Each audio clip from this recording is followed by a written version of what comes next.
For the MVP, but the two INTs are the ones that I'm thinking about today. Next, Houston and Tennessee. The Texans beat the Titans 16-13. Smalls. The Titans are actually the model of consistency. They lost their fifth straight game, and this one clinched a fourth consecutive losing season for the franchise. Houston Texans, the scariest team in the NFL without a winning record. Oh. The Houston Texans have won 3 of their last 4 games they have played without C.J. Stroud. How? I know. I don't understand that one. The first place Chicago Bears beat the Minnesota Vikings 19-17. You heard it right. First place Chicago Bears. I'm going to channel the birthday boy Nuno here. We need to have a conversation about Caleb and the Bears, parentheses, complimentary. Late game magic from the Bears special teams gives Chicago their 5th comeback win this season after trailing in the final 2 minutes. First place Bears. I love angry Caleb after the after the win. Was not satisfied with the way they played. Love that. Love that. All right, next one here. Green Bay and the Giants, your two teams. The Packers beat the Giants 27-20. Smallsy. Death, taxes, and trick-or-treat Jameis. You can set your watch to it, can't you? Yep. Gritty win for Green Bay to keep pace in the NFC North. Love to Savion, a season turning point moment for the Green Bay Packers. Remember that pass. We'll dive into it later, but remember that third down pass to Savion Williams to set up the game-winning touchdown. I think that's going to be vital. Cincinnati and Pittsburgh, the Steelers beat the Bengals 34-12. This one's a push. Steelers get a crucial division win over the Bengals, but likely lose Aaron Rodgers to a wrist injury. Rudolph comes early to give the Steelers a win to stay atop the AFC North. Good one. The Steelers spit out a victory. Chase may be running away next week. Who do they play if he gets suspended? Oh, New England. Suspend him! Suspend him! Like they suspended Jalen Carter. Suspend for the game. Suspend Jamar Chase. Are you worried about that game, even if he's on the field? Yeah, because he's Jamar Chase. Arguably the best receiver in the sport. Of course I'm worried. And Milton Williams not playing along the defensive line, so everything's different. Anyway, the Jaguars beat the Chargers. I'm sorry, what? 35-6? Yep. Last week they took an L. Sunday they bounced back. After blowing a 14-point fourth quarter lead to the Texans, Jacksonville beats the Chargers 35-6. Nice Big Sean reference, Thank by the you. way. Shout out. LA apparently decided to add an extra week to their bye in week 12. Jacks of all trades. I'll somehow give Jacoby Myers credit for that win, even though he had very little to do with it. Nice catch. Nice catches. Oh. But side note, if Trevor Lawrence can play Justin Herbert every week, they'll be good to go.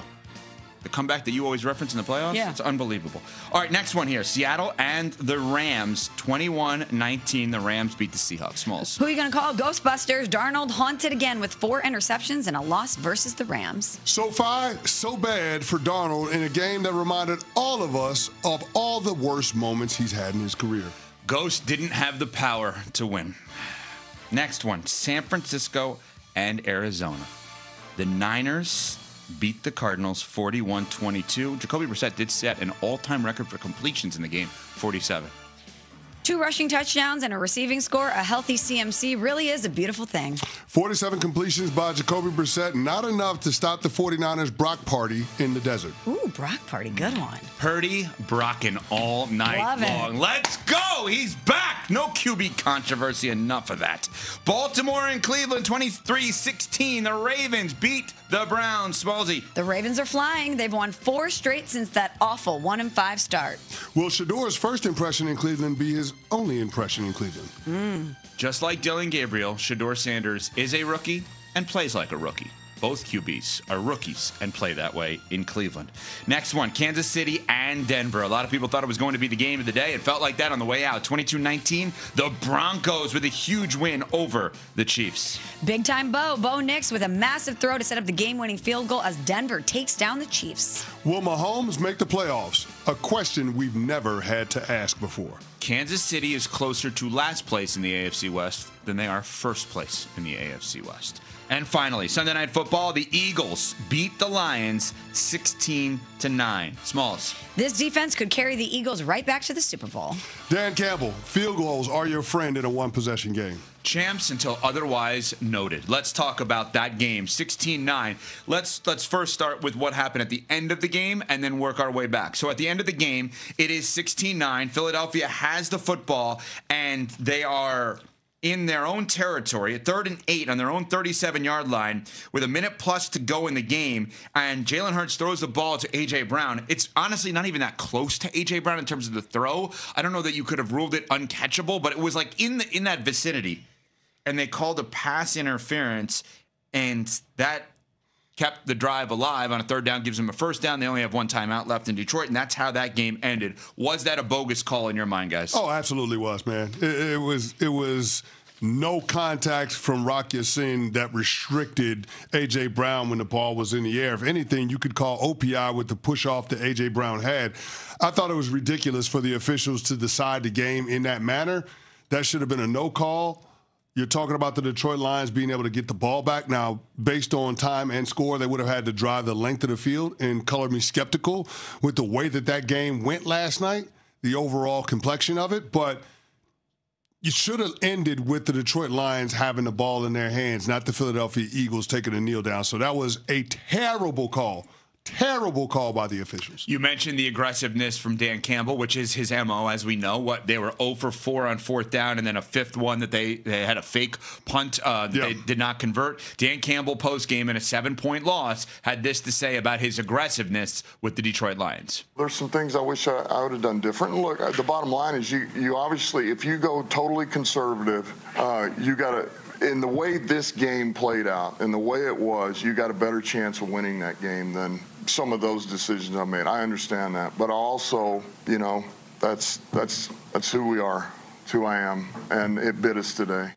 It's an unbelievably fair response. That is who they are. That is who he is.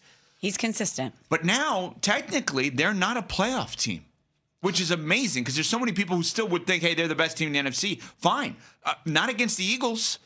They don't beat the Eagles. It's just a bad matchup for them. But why? The Rams don't beat the Eagles either. I mean, when we go through the teams that we consider contenders in the NFC, very few of them beat the Eagles. The Packers don't beat the Eagles. The Chiefs haven't? The Bucks don't beat the Eagles. When we start talking about the championship level teams and all of the depth at the top in the NFC, we have to take a step back and ask ourselves a really serious question. Is the top of the NFC as good as we think they are if none of those teams can beat the Philadelphia Eagles? Because right now, that's how it's bearing itself out. And I'm not saying it was a perfect game for Philadelphia by any stretch or any measure, but all they continue to do is win football games. Mm-hmm. And to me, it is a scary proposition that this team continues to find ways while the offense is obviously uneven. And it's clear that Nick Sirianni is making sure that his quarterback gets to the finish line healthy. They're not using a ton of design quarterback runs.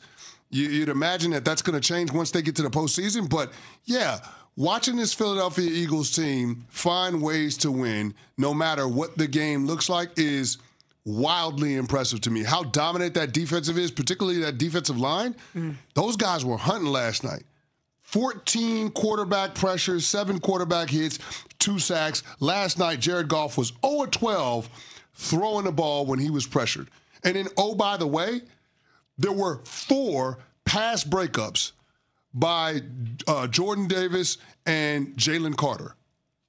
To me, those are as good as sacks when you're able to do that. And one of them led to a pick and a point-blank scoring opportunity for Philly. So the fact that that D-line was able to put their imprint on it, the fact that the Eagles can find ways to muck up the game and make sure they're on the winning side of it, to me, that is a quality that you see in a lot of championship-level teams. And how about Jalen Phillips, since he's come over, too? Dominated against Green Bay in his debut. 6 pressures and a sack yesterday versus Detroit.